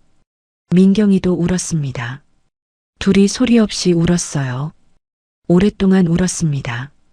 그 어린아이가 자신이 하고 싶었던 것들 다 참아내고 이렇게 희생해서 엄마를 돕고 동생 뒷바라지를 하며 살았단 생각을 하니 가슴이 미어졌습니다. 그렇게 자란 딸아이가 저런 모진 여자를 만나서 이렇게 중졸이라고 무시나 당하게 한 못난 제 자신에게도 마음속으로 한탄을 했어요. 한참 뒤에 민경이가 먼저 눈물을 닦았어요. 그리고 물었습니다. 우리 내일 그 여자 나락으로 보내는 거지? 저는 민경이 손을 잡았어요. 꽉 쥐었습니다. 응, 당연하지. 그 여자가 한 짓 그대로 돌려받게 해줄 거야. 민경이가 제 어깨에 머리를 기대었습니다. 손바닥 안에 핸드폰이 쥐어져 있었어요. 차가웠습니다. 그런데 이보다 든든한 게 없었어요. 드디어 프랜차이즈 미용실 창업 설명회 당일 아침이었어요. 저는 일찍 일어났습니다. 민경이는 아직 자고 있었어요. 조용히 방문을 닫고 세탁소로 나왔습니다. 불을 켰어요. 낡은 수선대, 벽에 걸린 손님들 옷까지, 바닥에 놓인 세탁 바구니들. 30년을 함께한 공간이었습니다. 이 공간에서 민경이와 땀 흘리며 버텨온 세월이 벽 구석구석에 배어 있었어요. 오늘 이 공간을 잠시 떠날 생각을 하니 이상하게 마음이 차분해졌습니다. 세탁소 앞치마를 집어들었어요. 그리고 내려놓았습니다. 오늘은 이게 아니었어요. 옷장을 열었습니다. 안쪽 깊은 곳에 걸어둔 옷이 있었어요. 진한 남색 실크 슈트였습니다. 10년 전에 한 번 맞춰둔 옷이었어요. 한 번도 입지 않았습니다. 언젠가 쓸 날이 올 것 같아서 아껴둔 옷이었는데 오늘 꺼내 입었습니다. 옷감이 여전히 살아있었어요. 거울 앞에 섰어요. 낯선 사람이 서 있는 것 같았습니다. 아니, 낯선 게 아니었어요. 오래 숨어있던 사람이 나온 것 같았습니다. 64세의 세탁소 아줌마 박은숙이 거울 안에 서 있었어요. 이제는 세탁소 아주머니가 아닌 5천억 건물의 주인이라는 것을 보여줄 때였습니다. 민경이가 방에서 나왔어요. 저를 보더니 멈췄습니다. 엄마, 그 옷 이쁘네. 그래. 응. 오랫동안 아껴두었는데 오늘 같은 날은 꼭 입어줘야 할 것 같아서. 민경이 눈이 젖었습니다. 그런데 울지 않았어요. 입술을 꽉 다물고 고개를 끄덕였습니다. 그리고 자기 방으로 들어갔다가 잠시 뒤에 나왔어요. 단정한 검은색 재킷을 입고 있었습니다. 머리를 단정하게 올렸어요. 38년을 살아오면서 이렇게 차려입은 민경이를 본 적이 없었습니다. 민정이의 상처가 아물기 위해서는 오늘 모든 걸 보여줘야 했습니다. 민정이 얼굴이 오늘따라 그 어느 때보다 당당했습니다. 그 시각 동료 검사 성준이는 이미 호텔 쪽으로 향하고 있었습니다. 지훈이가 감찰 조사를 받는 동안 성준이는 독자적으로 수사를 진행해 왔어요. 가맹점주 50여 명이 진술서와 회계 부정 데이터, 민경이가 녹음한 협박 파일까지 증거가 갖춰지자 법원에 영장을 청구했습니다. 영장은 전날 밤 발부됐어요. 성준이는 수사관들과 함께 행사장 입구 쪽에서 대기하기로 했습니다. 한명숙이 무대에 오르는 순간을 기다리기로 했어요. 공개된 장소에서 수백 명이 보는 앞에서 그게 맞다고 판단했습니다. 한편 민수는 그날 아침 일찍 은행 본사로 나갔어요. 한명숙의 대출 심사 최종 결제를 직접 처리하기 위해서였습니다. 화면에 최종 부적격이라는 붉은 글씨가 뜨는 걸 확인했어요. 결제 버튼을 눌렀습니다. 그리고 자리에서 일어섰어요. 오늘 이 자리에 직접 가야겠다고 생각했습니다. 어머니 앞에 서야 했어요. 도망치듯 전화로 끝낼 수는 없었습니다. 그게 마지막으로 자신이 어머니에게 할 수 있는 일이라고 생각했어요. 민수는 코트를 집어들고 사무실을 나갔습니다. 그 시각 프랜차이즈 사업 설명회 대연회장은 사람들로 이미 가득 차 있었어요.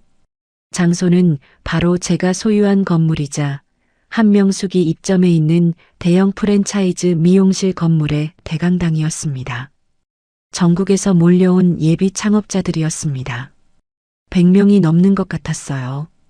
카메라를 든 기자들도 보였습니다. 행사 진행 요원들이 바쁘게 움직이고 있었어요. 무대 위에는 헤어클럽 몽몽의 대형 현수막이 걸려 있었습니다. 조명이 환했어요. 출발하기 전에 저는 건물 관리소장에게 연락했습니다. 오늘 창업 설명회 행사장 대형 스크린 담당자에게 미리 얘기해 두셨죠? 관리소장이 대답했어요. 네, 준비됐습니다. 신호 주시면 바로 틀겠다고 했습니다. 법무법인 태산에서 준비한 영상 파일을 이미 넘겨둔 상태였어요. 건물 실소유주의 요청이었으니 담당자도 군말 없이 협조했습니다. 드디어 저도 상가 건물 앞에 도착했습니다. 관리소장이 입구에 서 있었습니다. 저를 보자 깍듯하게 고개를 숙였어요. 회장님 오셨습니까? 그 한마디가 이상하게 가슴에 닿았습니다. 20년 만에 처음 들어보는 호칭이었어요. 관리소장은 제가 건물을 인수할 때부터 있던 분이라 유일하게 제 얼굴을 아는 분이었어요. 제 딸 민경이가 회장님이란 소리에 깜짝 놀랐습니다. 그 순간 보안 요원 2명이 앞을 막았습니다. 초청장을 보여달라고 했어요. 관리소장이 앞으로 나섰습니다. 목소리가 단호했어요. 이분이 바로 이 건물의 주인이십니다. 비키세요. 보안 요원들이 멈칫했습니다. 서로 눈빛을 교환했어요. 관리소장이 다시 말했습니다. 빨리 열어주세요. 보안 요원들이 고개를 숙이며 문을 열어주었어요. 민경이가 놀란 눈빛으로 물었어요. 엄마, 회장님이란 게 무슨 소리야? 민경아, 조금만 기다려. 다 얘기해 줄게. 저는 그렇게 말하고 민경이와 나란히 걸었습니다. 대연회장 문 앞에 섰어요. 손잡이를 잡았습니다. 민경이가 옆에서 제 팔을 살짝 잡았어요. 힘주어 잡는 게 느껴졌습니다. 손잡이를 당겼어요. 문이 열렸습니다. 수백 명의 시선이 한꺼번에 쏟아졌어요. 무대 위에 막 올라가려던 한명숙이 고개를 돌렸습니다. 최고급 드레스를 입고 있었어요. 그 눈이 저를 발견하는 순간 멈췄습니다. 그녀의 표정이 굳었어요. 입술이 움직였습니다. 저 세탁 소집 여자가 어떻게 여기에 들어온 거야? 목소리가 낮았어요. 그런데 손이 떨리고 있었습니다. 마이크를 쥔 손이었어요. 저는 천천히 걸었습니다. 사람들이 길을 비켜주었어요. 무대 앞까지 걸어갔습니다. 계단을 올랐어요. 한명숙이 소리를 높였습니다. 지금 뭐 하는 거예요? 당장 내려가. 보안 요원들 당장 저 사람 여기서 끌어내요. 사회자가 당황해서 다가왔습니다. 마이크를 달라고 했어요. 사회자가 멈칫했습니다. 관리소장이 무대 옆에서 말했어요. 드려요. 어서. 마이크를 잡았습니다. 연회장이 조용해졌어요. 수백 명이 숨을 죽이고 있었습니다. 카메라 플래시가 터졌어요. 저는 담담하고 냉정하고 차분하게 천천히 말했습니다. 저는 이 건물의 실소유주 박은숙입니다. 그리고 한명숙 씨, 방금 여러분께 약속하려던 지원금, 그 대출 오늘 아침 최종 부적격으로 거절되었습니다. 결국 프랜차이즈 희망하시는 분들에게 사기를 치려고 했던 것이 다 드러났어요. 사업설명회장이 술렁였어요. 사람들이 서로 쳐다보았습니다. 민경이도 놀란 눈으로 저를 바라봤어요. 그때 믿을 수 없다는 표정으로 한명숙이 앞으로 나왔어요. 눈빛이 흔들리고 있었습니다. 지금 무슨 소리 하는 거야? 당신이 여기 건물주라고? 미친 거 아니야? 네. 당신이 세탁소 아줌마로 알고 있던 제가 바로 이 건물의 실제 소유주입니다. 법인 명의로 돌려놔서 저인 줄 아는 사람이 많지는 않았지만, 그리고 당신이 상견례장에서 제 딸아이 뺨을 때렸는데 그건 기억하시죠? 사업설명회장이 완전히 조용해졌어요. 그 순간이었습니다. 무대 옆 대형 스크린이 켜졌어요. 관리소장에게 신호를 보낸 거였습니다. 첫 번째 화면은 한명숙이 무단전대로 운영하던 네일숍과 두피 케어숍의 현장 사진이었어요. 두 번째는 가맹점주 피해 사례 정리 자료였습니다. 세 번째는 민경이를 협박하던 카페 녹음 파일의 녹취록이었어요. 글자 하나하나가 스크린을 채웠습니다. 연회장 안에 수백 명이 그 화면을 보았어요. 웅성거림이 커졌습니다. 기자들이 카메라를 들었어요. 한명숙의 얼굴이 창백해졌습니다. 이게 무슨 미친 소리야? 한명숙이 마이크를 잡으려 했어요. 손이 떨렸습니다. 마이크를 잡았지만 말이 나오지 않았어요. 수백 명이 눈이 자신을 향하고 있었습니다. 그 눈들이 조금 전까지와는 달라져 있었어요. 기대의 눈빛이 아니었습니다. 의욕의 눈빛이었어요. 그때 민수가 연회장 입구에서 걸어 들어왔습니다. 코트를 입은 채였어요.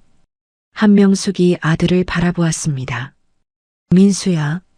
목소리가 흔들렸어요. 민수가 걸어왔습니다. 어머니 앞에 섰어요. 한참을 서로 보았습니다. 말이 없었어요. 민수가 먼저 입을 열었습니다. 목소리가 낮았어요. 어머니, 대출 오늘 아침에 가맹점 상대로 불법 대출을 받으려고 한 거 제가 직접 부적격 처리했어요. 그리고 감사팀 고발도 제가 한 거예요. 한명숙이 민수의 팔을 잡았습니다. 목소리가 낮아졌어요. 야, 너 지금 어미한테 어떻게 이럴 수가 있는 거야? 내가 누구 때문에 이렇게까지 한 줄 알아? 민수가 팔을 천천히 빼냈어요. 그리고 말했습니다. 알아요. 근데 어머니, 법을 위반한 건 잘못된 거예요. 저는 그걸 바로잡고 싶었어요. 그 말이 전부였어요. 더하지 않았습니다. 그 짧은 말이 어떤 긴 설명보다 무거웠어요. 한명숙이 어이가 없는 표정으로 아들 민수를 보았습니다. 민수가 고개를 숙이고 시선을 내렸어요. 어머니의 눈을 더 이상 마주하지 않았습니다. 그 순간 입구 쪽에서 발소리가 들렸어요. 성준이와 검찰 수사관들이었습니다. 성준이가 한명숙 앞에 섰어요. 영장을 꺼냈습니다. 한명숙 씨, 조세 포탈 및 불법 대출, 그리고 가맹점주를 상대로 사기 혐의로 긴급 체포합니다. 한명숙이 뒤로 물러섰어요. 뒤꿈치가 무대 끝에 걸렸습니다. 수사관이 팔을 잡았어요. 한명숙이 뿌리치려 했습니다. 소용없었어요. 수갑이 채워졌습니다. 금속이 맞닿는 소리가 연회장 안에 울렸어요. 한명숙이 바닥에 주저앉으려 했습니다. 수사관이 부축했어요. 한명숙의 눈이 저를 찾았습니다. 분노가 아니었어요. 지금 이 상황이 믿을 수 없다는 눈빛이었습니다. 세탁소 아줌마라고 깔보고 무시했던 이 여자가 자기가 월세를 내고 있는 건물의 주인이라는 게 믿기지 않았나 봐요. 그리고 자신이 했던 행동들이 갑자기 후회가 되고 있는 눈빛이었어요. 저는 겁에 질리고 당황한 한명숙의 표정과 눈빛을 오랫동안 바라보았습니다. 그 겁에 질린 표정을 당당하게 내려다봤습니다. 한명숙이 소리를 질렀습니다. 아니야, 전부 거짓말이야. 창업설명회에 투자를 하려고 왔던 예비 창업자들은 잘못하면 사기당할 뻔했다는 생각에 놀란 표정이었고 세탁소 아줌마였던 제가 건물주라는 사실에 더욱더 충격을 받은 상황이었는데 지금 상황이 믿기지가 않았나 봐요. 그래서 말이 나오지 않았어요. 그런데 지훈이 동료 성준이가 들이닥쳤고 검찰 수사관들이 한명숙을 체포하는 순간 현실로 느껴졌을 거예요. 제가 건물주라는 사실을 알게 된 것보다 더욱더 충격받은 건 아들 민수가 자신을 배신했다는 사실일 거예요. 설명회장 안이 웅성거리기 시작했어요. 카메라 플래시가 계속 터졌습니다. 마이크를 사회자에게 돌려주었어요. 저는 그렇게 무대에서 내려왔습니다. 민경이가 무대 아래에 서 있었어요. 눈이 빨개져 있었습니다. 저를 보자마자 걸어왔어요. 엄마가 회장이라니 무슨 일이야? 어떻게 된 거야? 끌려나가는 한명숙을 바라보며 떨리는 목소리로 민경이가 저에게 물었어요. 민경아, 미안하다. 지훈이가 검사에 합격할 때쯤이었어. 우리가 모은 종잣돈을 미국 반도체 주식에 투자했는데 그게 200배 이상 올랐단다. 그 돈을 네가 결혼할 때 집이라도 하나 해주려고. 강남에 꼬마 빌딩을 샀고 그 건물이 재건축이 되면서 이렇게 엄마는 부자가 되었어. 그런데 그 사실을 나는 네가 결혼하고 나면 알려주려고 했어. 혹시라도 나 때문에 재산을 노리고 접근하는 사람을 네가 만나면 불행해질까봐 걱정했거든. 그래서 그동안 감춰왔단다. 돈이 많아도 우리 생활은 달라지는 게 없었으니까 굳이 말하지 않았어. 민경이가 떨리는 목소리로 말했어요. 엄마, 고마워. 나 이제 괜찮아. 민경이 어깨가 떨렸어요. 제 곁에서 소리 없이 울고 있었습니다. 끌려나가는 한명숙을 바라보며 안도의 한숨을 쉬고 있었어요. 드디어 제 딸 민경이의 상처가 조금씩 아무는 것 같은 기분이 들었어요. 자는 민경이 등을 천천히 두드렸어요. 사업설명회장 밖으로 한명숙이 끌려나가는 발소리가 들렸어요. 멀어지고 있었습니다. 그 소리가 완전히 사라질 때까지 저는 민경이를 안고 있었어요. 어느새 지훈이가 저희 옆으로 왔습니다. 민경이가 고개를 들었습니다. 지훈이를 보았어요. 그리고 지훈이가 말했습니다. 누나, 그동안 정말 고마웠어. 누나 때문에 내가 대학에 갈 수 있었고 이렇게 훌륭한 검사가 되었는데 한 번도 고맙다는 말을 하지 못한 것 같아. 누나, 정말 고마워. 누나가 없었으면 지금의 나도 없었을 거야. 난 평생 누나한테 감사하며 살 거야. 동생의 말을 듣고 민경이 눈물을 흘렸습니다. 둘이 그렇게 한참을 바라보다 민경이가 먼저 손을 내밀었습니다. 아니야, 지훈아, 난 우리 가족이 행복하게 살기 위해서 내가 직접 선택한 일이고 못 배웠다고 무시당해도 난 아무렇지 않았어. 지금까지 단 한 번도 공부에 손을 놓고 일한 것에 대해서 후회하지 않아. 지훈이가 민경이의 말을 듣고 손을 잡았어요. 꽉 쥐었습니다. 더 이상의 말이 필요 없었어요. 20년이었습니다. 20년 만에 동생 지훈이가 자신을 위해 희생하고 배려했던 세월들을 떠올리며 고마움을 표현하는 날이었어요. 그래, 민경아, 지훈아. 우리 이제 행복하자. 엄마는 세탁소 아줌마가 아니야. 엄마는 진짜 부자야. 이제 제가 부자라고 말하니까 민경이와 지훈이도 웃음을 띄웠습니다. 그렇게 사업설명회장 창밖으로 봄 햇살이 쏟아지고 있었습니다. 한명숙이 체포되고 사건이 터진 지 벌써 한 달이 지났어요. 강남 한복판 건물 1층에서 200평이 넘는 대형 미용실, 헤어클럽 몽몽 간판이 내려오던 날이었습니다. 인부들이 간판을 떼어내자 건물 외벽에 사각형 자국이 남았어요. 오래 걸려있던 것들이 사라지면 반드시 흔적이 남는 법입니다. 그 자국을 보며 한참을 서 있었어요. 미용실이 사라진 자리는 대형 빨래방으로 새롭게 임차인을 구했어요. 이제 제 건물에는 대형 프랜차이즈 미용실이 사라지고 세탁소와 빨래방으로 그리고 편하게 차를 마실 수 있는 카페 공간으로 바꿨습니다. 세탁을 맡긴 사람들이 여유롭게 휴식을 취할 수 있는 공간으로 바꿔서요. 한명숙은 결국 구속 기소됐어요. 조세 포탈, 불법 대출, 가맹점주 상대 사기, 불법 전대를 통한 횡령, 혐의가 여럿이었습니다. 재판은 오래 걸릴 거라고 했어요. 민수는 어머니의 죗값을 어떻게든 갚겠다며 회사에 사직서를 냈습니다. 가맹점주 피해자들과 합의를 위해 발로 뛰겠다고 했어요. 쉽지 않은 길이었습니다. 그런데 민수는 그 길을 선택했어요. 민경이가 그 소식을 전해주었을 때 아무 말도 하지 않았습니다. 말이 필요 없었어요. 민수가 어떤 사람인지 이미 알고 있었으니까요. 그렇게 시간이 흘러 1년이 지났습니다. 어느 날 민경이가 봉투 하나를 들고 왔어요. 2장의 종이가 들어 있었습니다. 첫 번째는 검정고시 합격 통지서였어요. 2번째는 대학교 입학 합격 증서였습니다. 야간 대학이었어요. 경영학과였습니다. 엄마, 나 이제 나이는 먹었지만 학교에 다녀보려고. 아이가 웃었어요. 그 웃음을 마지막으로 본 게 언제였는지 기억이 나지 않았습니다.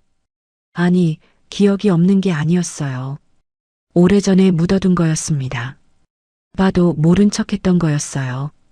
그 웃음이 이제 제대로 피어 있었습니다. 합격 통지서를 받아들었어요.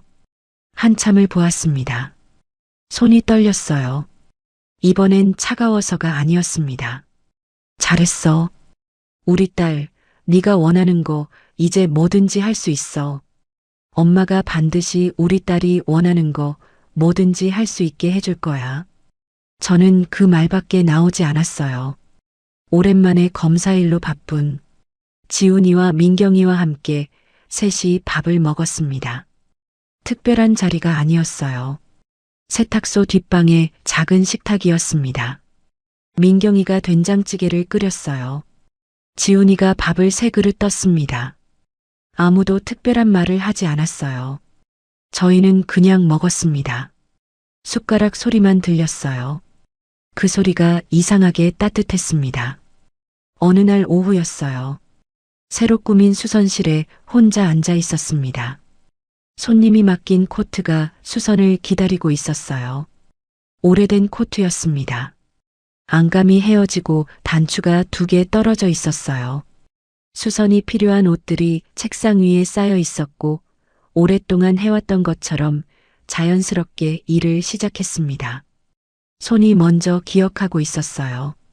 30년 동안 그래왔으니까요. 제가 건물주라는 것을 알게 된 후에도 우리의 삶은 큰 변화는 없었습니다. 예전처럼 저희에게 주어진 일을 평범하게 해왔고 그 평범함 속에서 행복을 느끼며 살아가고 있었어요. 달라지는 건 하나도 없었습니다. 창밖으로 봄 햇살이 들어오고 있었어요. 건물 앞 골목에 사람들이 지나갔습니다. 장을 보러 가는 사람, 아이 손을 잡고 걷는 사람, 핸드폰을 보며 걷는 젊은 사람. 저마다 자기 속도로 걷고 있었어요. 그 모습을 보며 손을 움직였습니다. 창밖으로 골목이 보였어요. 해가 조금씩 기울고 있었습니다. 민경이는 쌓여있는 세탁물들을 분류하고 있었어요. 손님들 옷 위로 따뜻한 햇살이 내려앉고 있었습니다. 여러분, 오늘 이야기 어떻게 들으셨나요? 박은숙 씨는 가난한 시절을 거저 자수성가했지만 겉으로 사람을 판단하지 않고 평범하고 정직하게 살아왔습니다. 딸 민경이의 희생으로 동생을 검사까지 만들었고 재테크로 남부럽지 않은 엄청난 재력까지 갖추었지만 여전히 평범하고 소소한 행복에 감사해하며 겸손하게 살아가고 있습니다. 가족에 대한 사랑은 세상 그 어느 무엇보다 가장 강력한 무기가 된다고 생각합니다. 오늘 이야기가 여러분의 마음에 작은 위로가 되었다면 구독과 좋아요를 눌러주세요. 그리고 지금 어디에서 듣고 계신지 댓글로 알려주시면 그곳으로 행운의 기운을 가득 담아 보내드리겠습니다. 늘 건강하시기를 기원드리며 오늘도 따뜻하고 행복한 하루 보내시기 바랍니다. 감사합니다.